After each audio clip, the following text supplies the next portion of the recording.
আসসালামু আলাইকুম। সবাই কেমন আছেন? আশা করি ভালো আছেন। আল্লাহর রহমতে আমিও ভালো আছি। আজকে আমি মুরগির মাংস ভুনা করব। এর জন্য প্রথমে আমি কড়াই বসিয়ে দিয়েছি। তার ভিতরে মাংস দিলাম। আপনার মাংসটাকে লাল লাল করে ভেজে নেব। লাল লাল করে ভাজা পর্যন্ত আমি ওয়েট করব। আমি মাংসগুলোকে একটু নাড়াচাড়া করে নিলাম। মাংসগুলোকে একটু তেলের সাথে মিক্স করে নিলাম যেন আপনার ভাজার জন্য কোনো অসুবিধা না হয়। আপনার হালকা লাল লাল হয়ে এসেছে। এটাকে আরও কিছু সময় আমি ভাজবো যেন এটা আর একটু লাল লাল হয়ে যায়। লাল লাল হয়ে এসেছে। আমি এখন মাংসটাকে আপনার একটু নাড়াচাড়া করে উঠিয়ে নেব। মাংসটাকে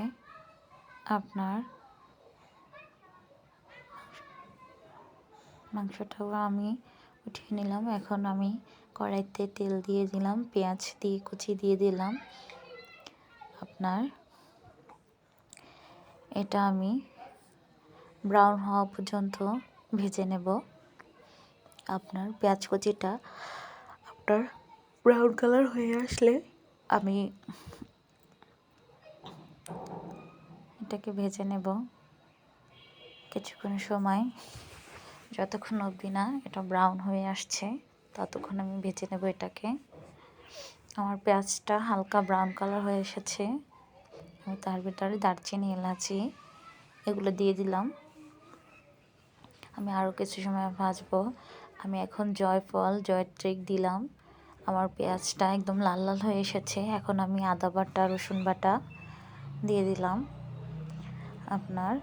আদা রসুন বাটা দিয়ে দিলাম। এখন আমি আরও কিছু সময় নাড়াচাড়া করে নেব। এটাকে মিক্স করে নেব। এটা মিক্স হয়ে গেলে আমি এখন লবণ দেব স্বাদ মতন। আপনার যার যেরকম মাংস সেইভাবে স্বাদ মতন লবণ দিয়ে নেবেন। আমি এখন হলুদের গুঁড়ো দেব পরিমাণ মতন, মরিচের গুঁড়ো দেব আপনার পরিমাণ মতন। এখন এটাকে আমি একসাথে মিক্স করে নেব। যতক্ষণ অবধি হলুদের গন্ধটা না চলে যায় ততক্ষণ অবধি আমি কষিয়ে নেব। এখন আমি পানি দিয়ে দিলাম সামান্য পরিমাণে।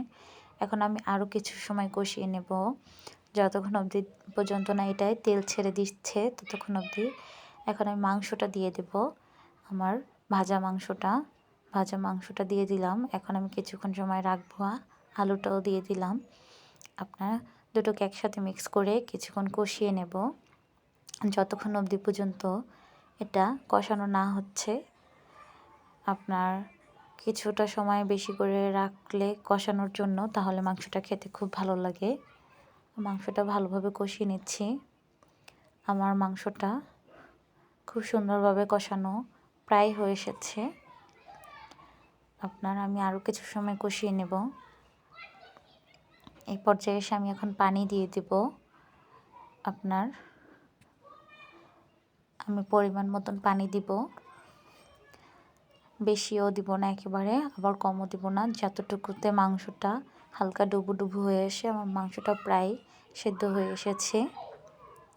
আমি আরও কিছু সময় রান্না করব মাংসটা যতক্ষণ অবধি পর্যন্ত না তার ঝোলটা টেনে আসছে।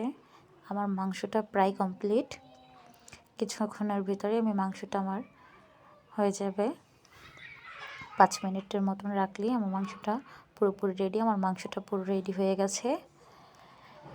এখন পরিবেশন করলেই পুরো রান্না কমপ্লিট। দেখুন আমার মাংসটা কত সুন্দর হয়েছে রান্নাটা। ভিডিওটা ভালো লাগলে সবাই প্লিজ সাবস্ক্রাইব করবেন।